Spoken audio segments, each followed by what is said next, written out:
I go home and weep.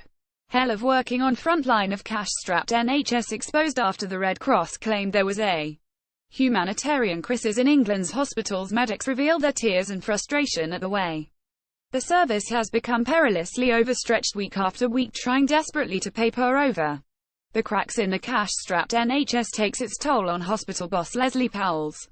The ex-nurse, who manages beds across 5 hospitals, said, "It's not like I don't go home some days, walk through the front door and start crying, because I do."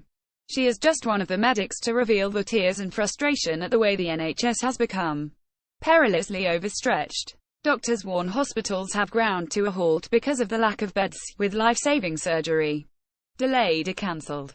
Theresa May yesterday rubbished the Red Cross claims of a humanitarian crisis in England's hospitals. But evidence from medics in a TV documentary this week tell a different story from the PM's denial.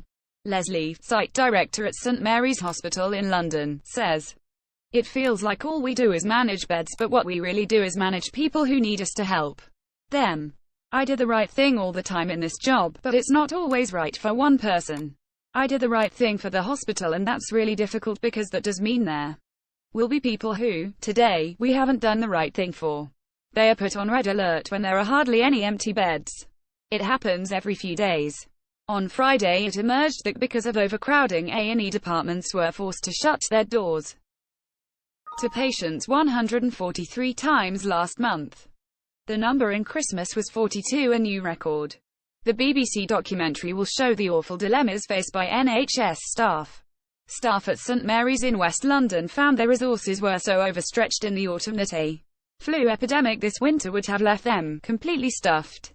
The problems are the same across the other 4 hospitals in the Imperial College Healthcare NHS Trust, which has allowed TV cameras in to film for the first time, and hospitals across the country. St Mary's consultant surgeon George Rees is shown being put on hold for an operation on a cancer victim because there is no available bed in the high-dependency unit for the patient to recuperate. He says, "Beds are so bad. It seems rare you can actually do an operation. At some point somebody will be telling me whether we're allowed to do any work." Another surgeon, Richard Gibbs, says the situation is the worst he has ever seen. He adds, "I sometimes feel I spend as much energy trying to organize and manage beds, in order to allow us to do what we want to do, which is to operate." The picture is repeated around the country as whistleblowers warned of hellish conditions. A nurse at the Leicester Royal Infirmary said patients are being put at risk because of staff shortages. The nurse said, "Patients on oxygen are being cared for in corridors. No one should be in the corridor, let alone when they are on oxygen."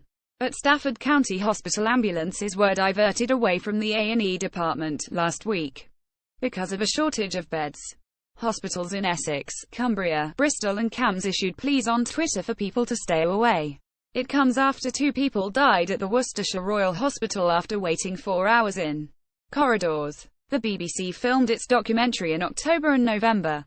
Dr. Ali Sanders, Chief of Service for Emergency and Ambulatory Care, said, "We've just had our worst 10 days on record.